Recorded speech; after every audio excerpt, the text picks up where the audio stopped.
बिस्मिल्लाहिर्रहमानिर्रहीम। आज हमारा मौजूद आज का है रिवैल्यूएशन ऑफ एसेट्स।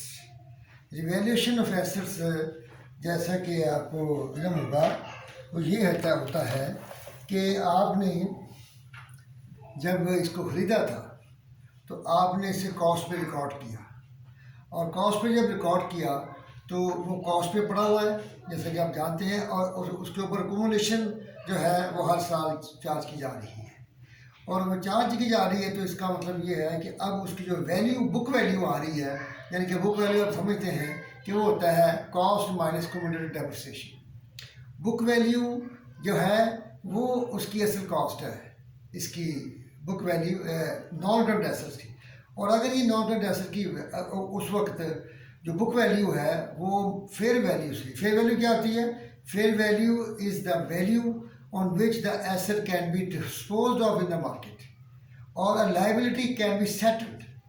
यानी कि आप जिस एसेट को बेच सकते हैं, पुराने एसेट को, जिस कीमत पर वो उसकी फेयर वैल्यू है, तो जिस पे वो डिस्पोज हो सकता है वो फेयर वैल्यू। अगर अपना कंपनी मैनेजमेंट ये महसूस करती है कि इसकी वैल्यू जो आ रही है वो कम है या ज़्यादा, दोनों सूरतों में, कम या ज़्यादा भी है, दोनों सूरतों में वो इसकी एस्टिमेट करेंगे, इंक्वायरी करेंगे और देखेंगे कि वाकई अगर इसकी कीमत कम है या ज़्यादा है, तो उसको हमने लेके आना है मार्केट के मुताबिक। तो इसलिए इसके लिए जो चीज़ें इंपॉर्टेंट हैं वो आप ध्यान में रखें। सबसे पहले कि इसकी जिस डेट को आप रिवैल्यू करेंगे वो डेट क्या है। पहली बात आपने लिखनी है date of revaluation.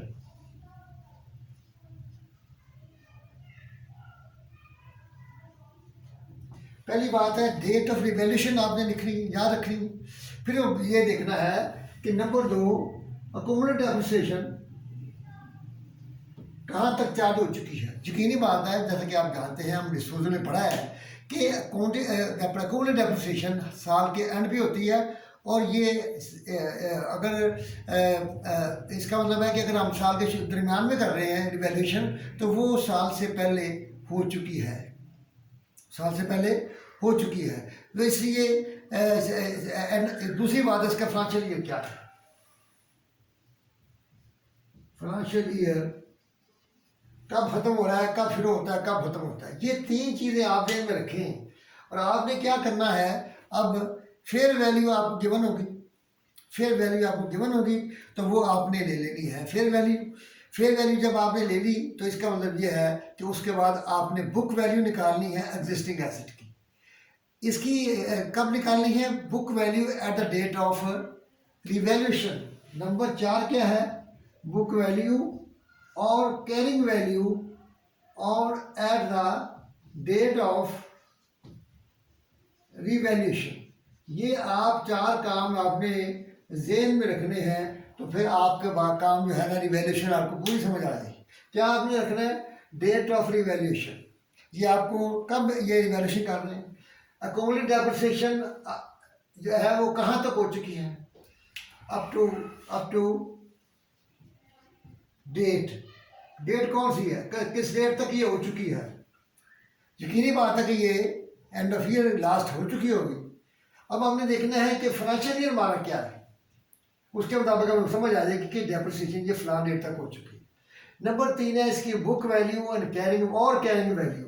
The same thing at carrying value mean that on which the asset is carried on in the books of account.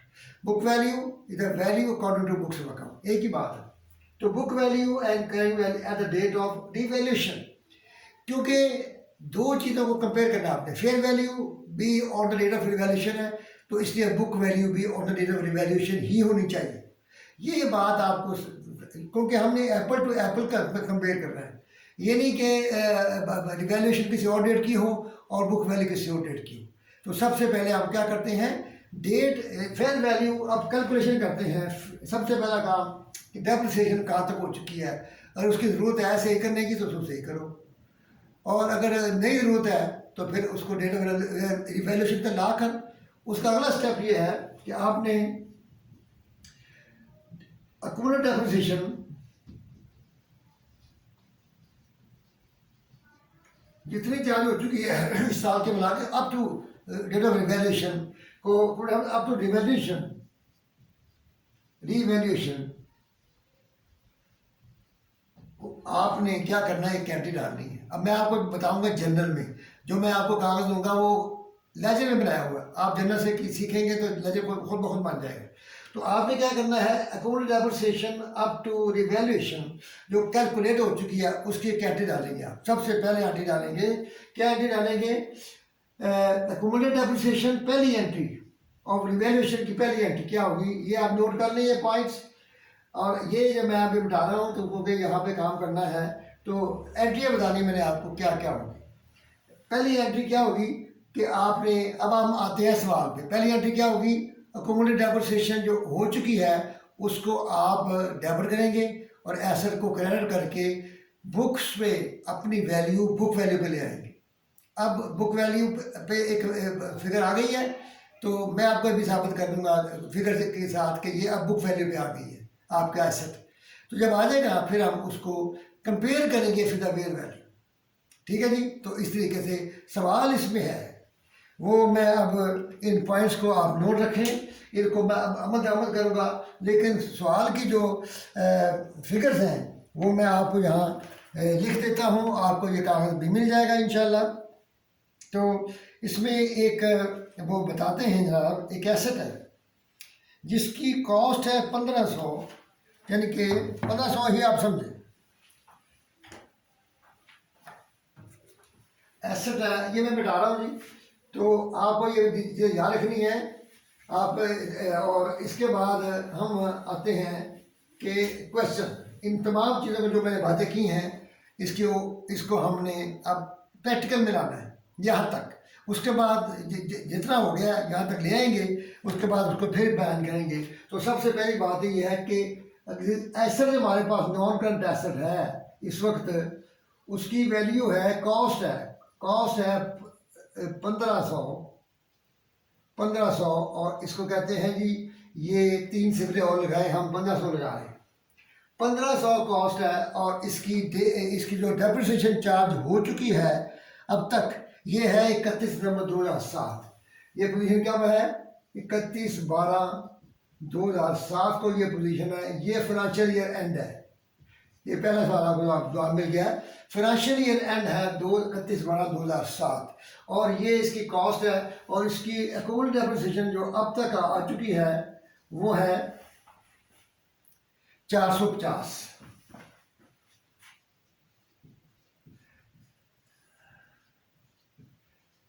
इसका मतलब है इसकी बुक वैल्यू जो है वो 1050 है। ये मैं आपको समझ आ गई होगी कि इसकी बुक वैल्यू ये बनती है, लेकिन ये है 31 दिसंबर को।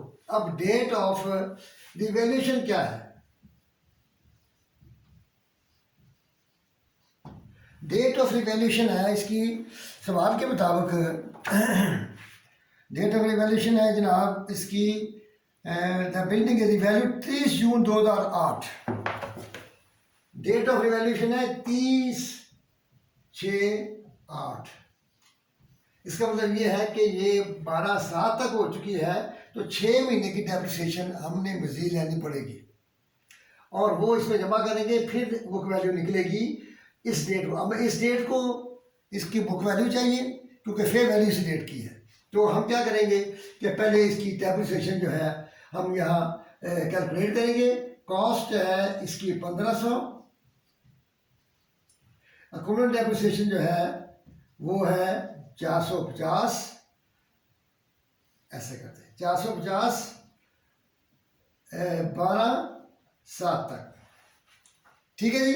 अब इस साल की डेप्रिसिएशन हम कैलकुलेट करते हैं, वो है 1500, इसकी 2% डेट ऑफ डेप्रिसिएशन है 2%, और 2% ये मेरा ख्याल है क्योंकि बिल्डिंग है, ये बिल्डिंग है तो 2%, और इसका 6/12 क्योंकि ये 31/12/7 को 6 महीने गुजर चुके हैं। तो हमने इसको कैलकुलेट करना है, तो ये इसका क्या जवाब आता है ये हम देखते हैं। 1500 इंटू 2% तकसीम 12/6, ये गलत हो गया जी। 1500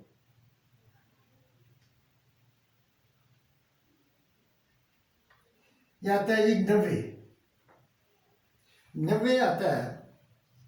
ये फिर देखते हैं 1500 स्टेल एंड डेप्रिसिएशन वो कहता जी है इसका इंटू 02 तकसीम 12 ज़रब 6, 15 आता है यार, ये 90 तो गलत कह गया। 1500 इंटू 0.02 तकसीम 2, तो ये 15 आता है, ये 15 है। तो ये डेप्रिसिएशन 15 आती है, तो ये हम 15 जो है अकाउंट डेप्रिसिएशन ये है, तो ये है अप टू 368 फॉर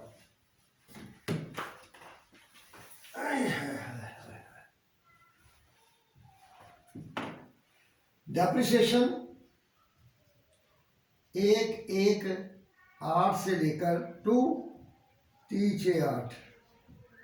ये आपको सारा क्लियर कर दिया मैंने कि 368 तक इसकी डेप्रिसिएशन जो है वो 15 है, तो ये हो जाएगी 465। अब 465 को जब माइनस करेंगे 1500 से, तो क्या जवाब आता है जनाब? ये आता है 1035। 1500 माइनस 465, ये 1035 आती है। ये बुक वैल्यू है कब? At revaluation date. इसकी रिवैल्यूएशन जो है वो 1035 बुक वैल्यू हमने, अब हमारे रिक्वायरमेंट पूरी कर दिया हमने। रिक्वायरमेंट क्या थी कि इसकी जो है बुक वैल्यू वो आपने निकालनी है on the date of revaluation.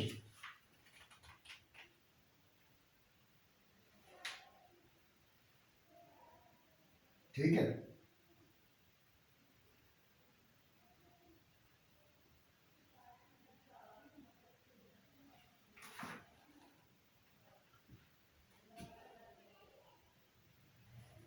इसके बाद हम क्या करेंगे कि उसकी रिवैल्यूएशन की अमाउंट कितनी है, उसकी वैल्यूएशन कितनी की है उसने। कहता जी the building is revalued at 30 June 2008 at 1380। इसका मतलब है कि 1380 पे हुई है, तो ये है 1035। अब कहते हैं जी फेयर वैल्यू 1380,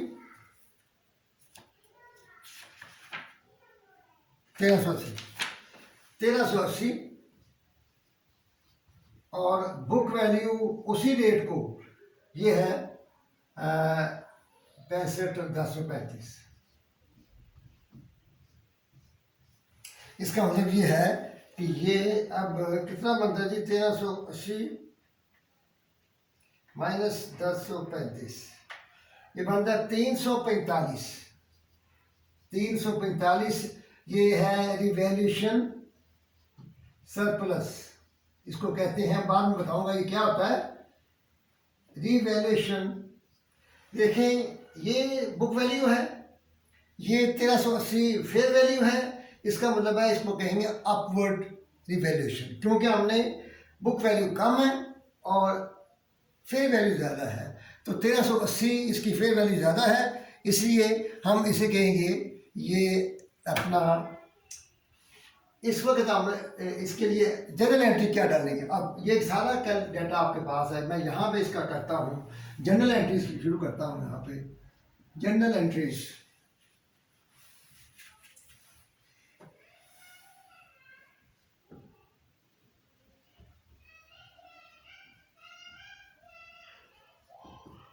पहली एंट्री जो है 30/6 को आप करेंगे डेप्रिसिएशन टू कम्युलेटिव डेप्रिसिएशन 15, जो यहाँ तक आ चुकी है 450, 15 करेंगे तो 465 हमने लानी है, तो 15 पहले लिखेंगे 15, ये पहली एंट्री। उसके बाद 30 को हम इस डेप्रिसिएशन को, जो अकोमोडेशन हमारी बुक पे अब आ गई है 465, इसको डाइवर्ट करेंगे अकोमोडेट डेप्रिसिएशन को, क्योंकि हम एसेट को ला रहे हैं, पुरानी लाइफ उसकी ख़त्म हो गई है, हम समझते हैं कि इसको आप ख़त्म करो। अब इसकी वो लाओ जो बुक वैल्यू है, क्योंकि अब इसकी लाइफ भी नहीं होगी और इसकी कॉस्ट भी नहीं होगी, तो ये डेप्रिसिएशन हम जो अभी तक आ चुकी है उसको ख़त्म कर देंगे। वो कितनी है जी? 465। और ऐसे यहाँ लिखेंगे बिल्डिंग। बिल्डिंग को 465 से क्रेडिट हो जाएगी। तो इसका मतलब ये है कि हमारी जो बिल्डिंग है 1500 से 1035 पे आ गई है।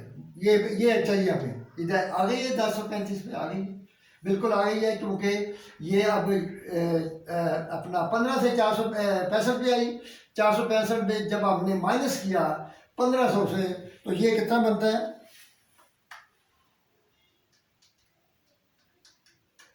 1035। ये हमारी बुक वैल्यू है। अब हमारी बिल्डिंग की कॉस्ट 1035 हो गई है। अब हमारे बुक्स के मुताबिक पिछली कमर्शियल ख़त्म कर देनी है और हमने इसको 1035 लिया है। अब हम ये कार्रवाई की है, ये काम जहाँ तक हो गया, यहाँ तक हमने अपने बुक्स को ठीक कर लिया है, यहाँ तक ले आए हैं, यहाँ तक कर लिए। अब ये 1380 फेयर वैल्यू गिवन है, तो आपने ये 350 अपवर्ड है, इसका मतलब है बिल्डिंग को आपने उसकी कीमत बढ़ानी है। तो बिल्डिंग को कीमत बढ़ाने के लिए क्या करेंगे? इसी डेट को आप लिखेंगे बिल्डिंग। बिल्डिंग आपकी 345 से डेबिट हो जाएगी और रिवैल्यूएशन सरप्लस इसका 345 आ जाएगा। इस तरह ये रिवैल्यूएशन सरप्लस है, ये कैपिटल का हिस्सा है, यानी कि इक्विटी का हिस्सा है। क्योंकि जब आप एसेट की वैल्यू बढ़ती है तो एसेट जब बढ़ते हैं तो आपके इक्वेशन बढ़ी होगी कि जब एसेट बढ़ जाए तो आपका कैपिटल बढ़ जाता है। क्यों? जब इक्वेशन में आपका एसेट बढ़ेंगे और कुछ नहीं बढ़ता तो पहला कैपिटल बढ़ जाएगा। तो इसलिए ये जाएगा कैपिटल में और 345 आपकी। अब आइए हमने रिवैल्यूएशन कर दी है, इसे रिवैल्यूएशन कर दी। अब आइंदा डेप्रिसिएशन क्या है? अब आइंदा डेप्रिसिएशन होगी 1380 पर, और उसने कहा है सवाल में कि इसकी लाइफ 50 साल ही रहेगी। इसका मतलब और 15 साल गुजर चुके हैं, 15 साल गुजर चुके हैं, तो ये काम हुआ है। इसका मतलब है 15 साल गुजर चुके हैं तो रिमेनिंग लाइफ, यहाँ पे क्या कॉन्सेप्ट है? The valued amount depreciation is equal to the valued amount divided by remaining life. तो इसकी क्या होगी कि रिमेनिंग, अब इसकी लाइफ कॉस्ट क्या है? 1380। रिमेनिंग लाइफ है 35 साल, क्योंकि 50 साल इसकी लाइफ है। जिस वक्त हमने बिल्डिंग बनाई या खरीदी 50 साल थी, लेकिन जब हमने 15 साल गुजर गए, हम 15 साल के बाद रिवैल्यूएशन कर रहे हैं। तो 15 साल के बाद जब रिवैल्यूएशन कर रहे हैं तो इसका मतलब बाकी 35 साल रह गई ना। तो हम आप क्या करेंगे? New life, new cost divide by 35। ये कितना आता है जी?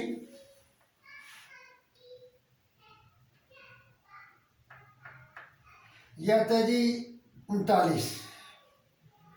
1380 डिवाइडेड बाई 35, 39। तो हम क्या करेंगे यहाँ पे? Depreciation to common depreciation building 39, ये हमारा एंट्री होगी। और यहाँ तक आपने देखा कि हमने इसकी जो है डेप्रिसिएशन चार्ज कर दी है, नई डेप्रिसिएशन चार्ज कर दी है, और आइंदा इसकी कॉस्ट 1380 होगी और डेप्रिसिएशन इसी को पर कैलकुलेट करके नए सिरे से डेप्रिसिएशन हो जाएगी। ये और पहले साल हम 6 महीने के लेंगे, क्योंकि पहले 6 महीने गुजर चुके हैं। 1380 पर डेप्रिसिएशन जो है हाफ ले, इसको याद आ गया कि इसको 3900 पूरे साल की है ना, लेकिन इसके 6 महीने गुजर चुके हैं। तो आप इसको 6/12 कर दें। 6/12 6/12 करेंगे तो ये आधी हो जाएगी। 20 कर दें इसको, यार 39 इसको 20 कर दें तो ये 20 हो गई। डेप्रिसिएशन भी आएगा, हम पूरे साल के रहेंगे 40 या 39। तो इस तरीके से रिवैल्यूएशन जो है इसको लेते हैं, और रिवैल्यूएशन में डेप्रिसिएशन याद रखें, ये रिवैल्यूड अमाउंट अब हमारी बुक्स पे आ गई है। अब ये बुक वैल्यू बन गई है, कैरिंग वैल्यू बन जाएगी। तो इसलिए इसको लेकर हमने क्या करना है? Remaining life. रिमेनिंग लाइफ बात का वो कहता है जी नई लाइफ उसकी ये है, वो रिमेनिंग लाइफ है। क्योंकि अब जो 1380 कॉस्ट है ये आइंदा के लिए है, पुराने हिसाब से हमने ख़त्म कर दिया है और वो ख़त्म करने से क्या हुआ है कि ये सूरत सारी आपके सामने है। ये पूरी कहानी समझने मैंने लिख दी है। इसको अगर आप नोट करें, इसको बार बार देखें तो you will easily understand what is revaluation. तो रिवैल्यूएशन का जो अपना इसका मवाद है मैं आपको भिजवा दूँगा इंशाल्लाह। तो आप इसको देखें और इसको गौर से करें। मैंने जनरल में दिया है, उसने सलूशन दिया है लेजर में। आप लेजर में आप देख लें, लेकिन इसको ये समझ आ गई तो ये लेजर में जाना हमारे लिए मुश्किल नहीं है। इसको लेजर में लेके जाना, वहाँ पे आपके कॉमन डेप्रिसिएशन और नॉन करंट एसेट बिल्डिंग 2 और रिवैल्यूएशन सरप्लस का 3 अकाउंट होंगे। और 3 अकाउंट को आपने वहाँ अगर वो कहे ये इसको लेजर में शो करो, लेजर में शो कर दो। जनरल आता होगा तो लेजर में जाना कोई मसला नहीं है। जनरल नहीं आता तो लेजर कहाँ लेके जाओगे? इसलिए इस रिवैल्यूएशन को आप ज़हन में रखें और आप इसको बिल्कुल अभी अपना रिवाइज करें। और ये हमारा जो एसेट का प्रोग्राम है टेंजिबल एसेट्स का, ये ख़त्म हो गया है। अब हम करेंगे इनटेंजिबल एसेट्स नेक्स्ट वीडियो में। आपका बहुत शुक्रिया और आप इसको सब्सक्राइब करना ना भूलिए और बेल आइकॉन को प्रेस करना ना भूलिए, और ताकि आपको हमारी वीडियोस मिलती रहें और आप इसको रिवाइज करें, समझें। और अगर कोई प्रॉब्लम हो तो आप मुझे इन्फॉर्म करें। अल्लाह ताला आपको हामी नासिर हो। अस्सलाम वालेकुम।